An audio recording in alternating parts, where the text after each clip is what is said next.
vessel with a consistent and substantial content. If not, you are going to be filled with things that do not have value. That is a takeaway message that I, on a personal level, I am taking home today from this convention. I prefer to call it teaching because we learned a lot.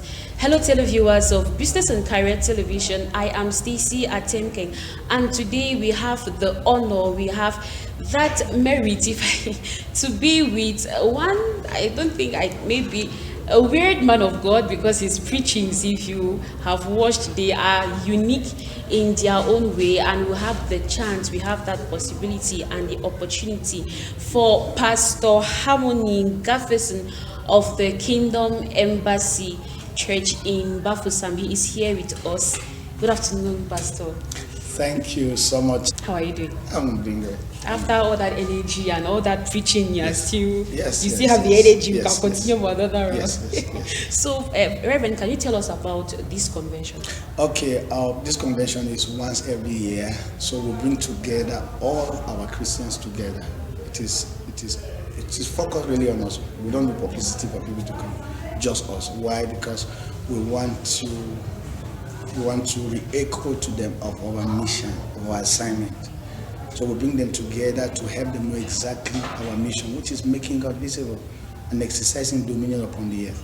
So every end of year, we bring them together to resharpen them and to help them know exactly what we want to do the next year. That is why we organize the convention every year. So how many years has this been going on this already? Is the third year officially. Wow. This is the third convention officially. What were the objectives you set when you started in the first year? To help the Christians to be productive. Okay. And one of those pastors who don't believe that a Christian should be in church for 15 years and he doesn't know what to do. I'm confused. Not productive. No. I'm not part of it. Because I discovered that church without a system can frustrate people more than any other institution in this world. You are not pleasing God if you are not making progress. So you were not joking when you were saying after 5 years you are not productive? I'm serious. I'm serious.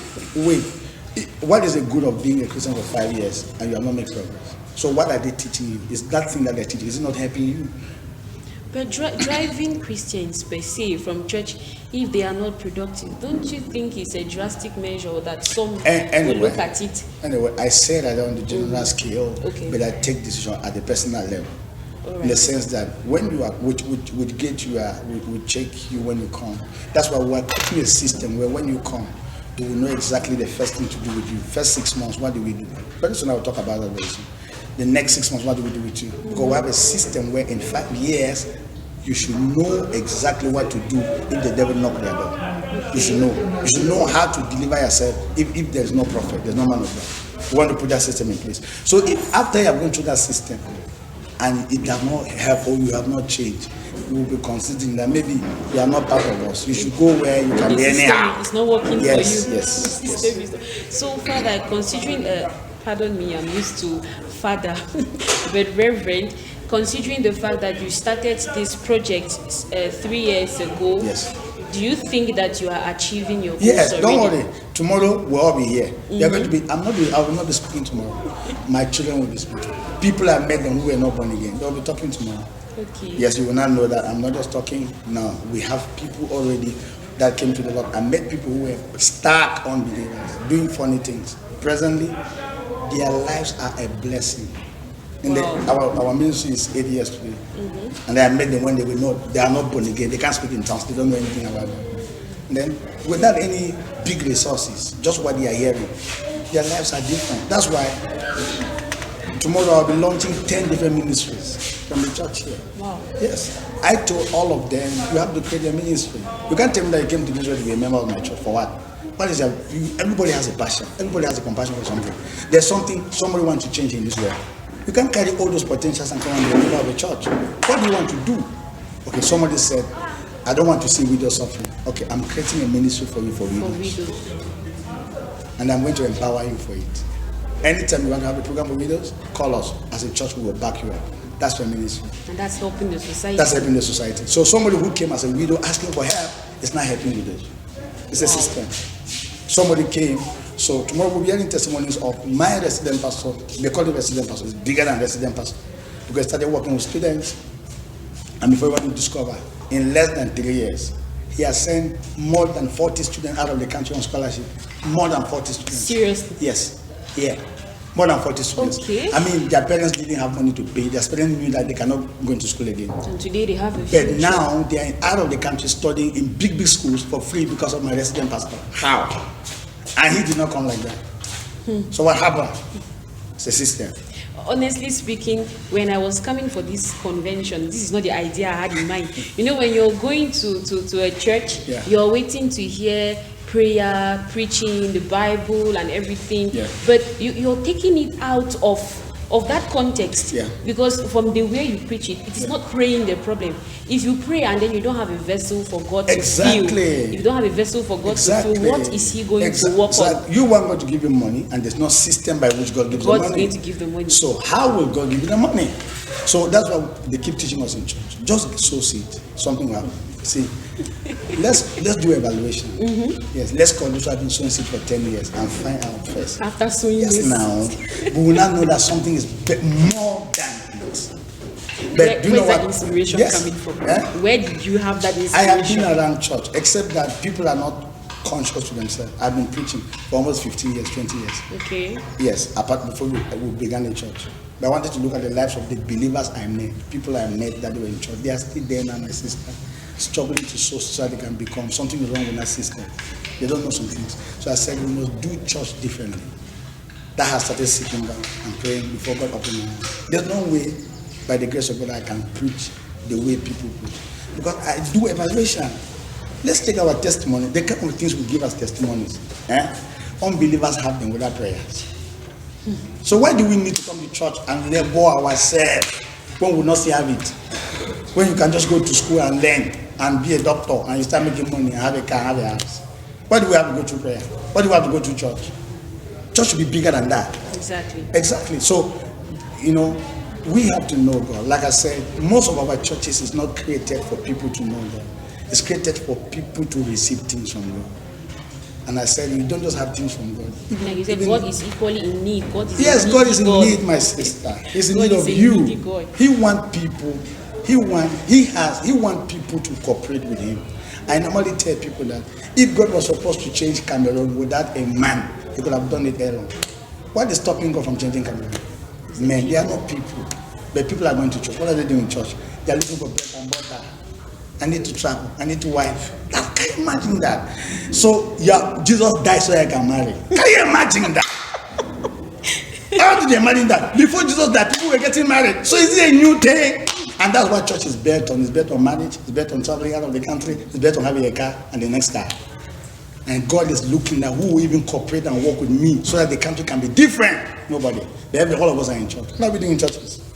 Well, Reverend, another thing that equally captivated me is some of these preachings you give. If somebody is not keen, they will think that they are not in the Bible. But you had a lot of solid backup from the book of books, and some of those things, they really caught my attention. Like when you spoke of the objective that we have to attain in life, you spoke of God being a needy God, and then when a Christian hears about God being a needy God, there's already a system, if I can use those words. Yes. There's already a system that has been instilled in them that he is the omniscience, the omnipotent. Okay, good. Yes. So how do you manage to tell that Christian that powerful God is a needy God? It's so challenging to preach that.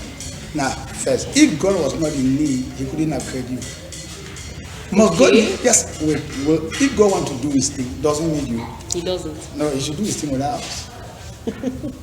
God wants to go and save the children of Israel in Egypt, and he's coming to Moses. Why? God, just go ahead, leave us alone. Go and save them.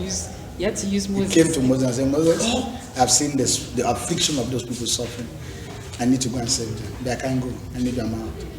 Reverend, a question that looks very simple, but it is not as obvious as it is. Yes. Who is a Christian? Yeah, very important. A Christian is a carrier of God. It's somebody who cooperates with God to execute his purposes upon the earth. It's a God carrier. It's a Christ carrier. If you say you're a Christian, you're a Christ man. That means Christ has come into your life. So now you are working with him to execute this purpose upon you. That's what makes you Christian. You are not a Christian because you die a scar and you dress in holy attire. you pray. No. You're a Christian because God, who created the heavens and the earth, has come to tabernacle in you. So that's what I said before. I was just a man. When Christ came, you can't call me a man. I'm a Christ man. There's another person in me. That makes you a Christian. That makes me a Christian. What are the objectives of the Kingdom Embassy Church in the next year? We want to, first, our overall mandate is to make God visible. We want to reveal Jesus. We want to raise Christ's name. We want to take over territories. We want to make God visible in our time and generation. If we have as objective, we want to make this God visible in this city and in this nation. How can people meet us and they meet God? That's my question. My greatest prayer in life is, after you come in contact with me, when you go back, you will confess in your heart that I met God. God spoke to me. I met that pastor and Yes, I met I met God. That's my prayer. I don't want to mean I have bad churches. No, I want to be known that I met him and I met God. At least I knew who God was and I met him.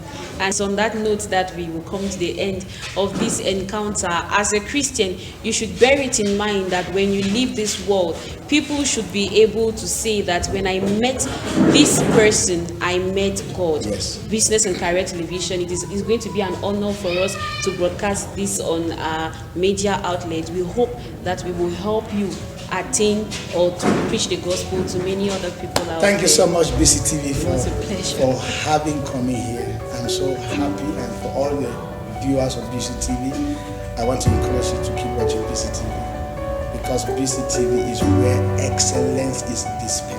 I'm not even saying it, it's coming from Reverend's mouth. So keep watching BCTV, and God will continue to bless you. Thank you so much. Thank you very much, Reverend. And that was that for today. We'll continue with the program. Just stay tuned. I am Stacy Atemke.